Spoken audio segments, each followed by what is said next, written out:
Just একটি দৃশ্যকর চিন্তা করে যে ক্যান্টনমেন্টের মধ্যে কোনো ধর্ষণের শিকার হয়ে হত্যাকাণ্ডের শিকার হয়েছে। কিছুদিন পূর্বে ঢাকা বিশ্ববিদ্যালয়ের চারুকলা ডিপার্টমেন্টের এক শিক্ষককে আত্মহত্যা করেছে। কেন? তিনি বিশ্ববিদ্যালয়ের ওই শিক্ষকের দ্বারা যৌন নিপীড়নের শিকার হয়ে। আমরা দেখেছি বসুন্ধরার মধ্যে সেই স্বয়ংসভা রামবীরের দ্বারা একজন মহিলা ধর্ষণের শিকার হয়ে হত্যাকাণ্ডের শিকার হয়।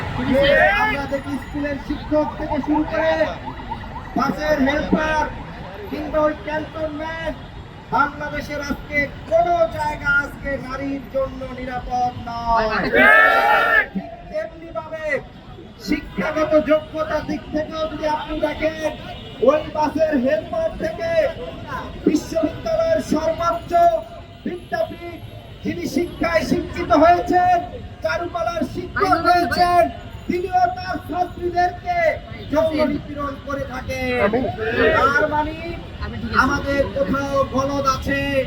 এই সমাজ ব্যবস্থা লইয়া আমরা কই যাব? এই বাংলাদেশ লইয়া আমরা কই যাব? যেখানে এই দেশের বিশ্ববিদ্যালয়ের শিক্ষক থেকে, রাজনীতিক থেকে, ওই বাসের হেলপার থেকে শিক্ষকের কাছে নিরাপদ থাকে না, প্রতিবেশীর কাছে নিরাপদ থাকে না, নিজের বাসায় নিরাপদ থাকে না।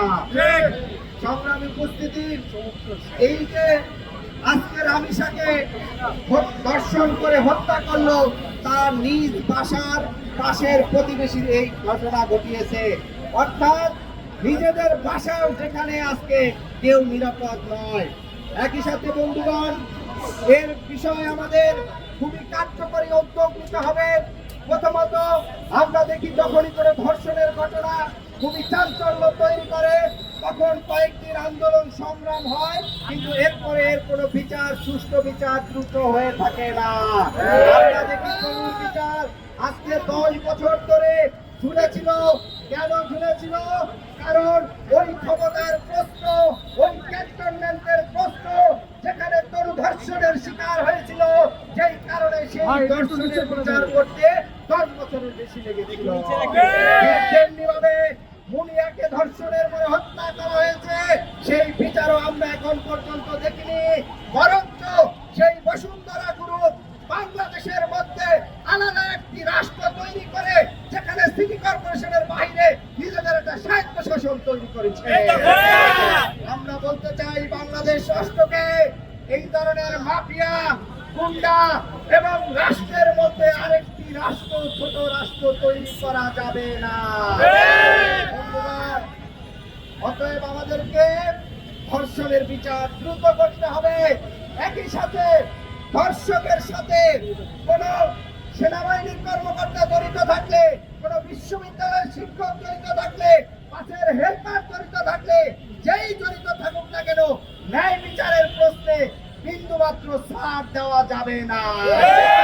বন্ধুগণ, আরেকটি বিষয় দুঃখের সাথে বলতে হয়, বাংলাদেশের বিদ্যমান রাজনৈতিক দলগুলোর মধ্যে এক ধরনের কাঠামোগত যৌন নিপীড়ক তৈরি করা হচ্ছে। এর উদাহরণ কি? আপনারা কিছুদিন পূর্বে শুনছেন যে রংপুরের পীরগঞ্জের প্রমুখপুর ইউনিয়নের সাধারণ সম্পাদক বিএনপির আবুল কাসেম, তিনি তার আরেক নেত্রীকে বলেছেন যে ঢাকা থেকে নেতা এসেছে, তাকে খুশি করার জন্য 15-16 বছরের কোচিং নিয়ে তারা খুঁজছে। আমরা দেখতে পেয়েছি যে প্রধানমন্ত্রী তারেক রহমান, তিনি ওই আসিয়ার বাসায় দেখতে যাবেন, মাননীয় রামিসার বাসায় দেখতে যাবেন।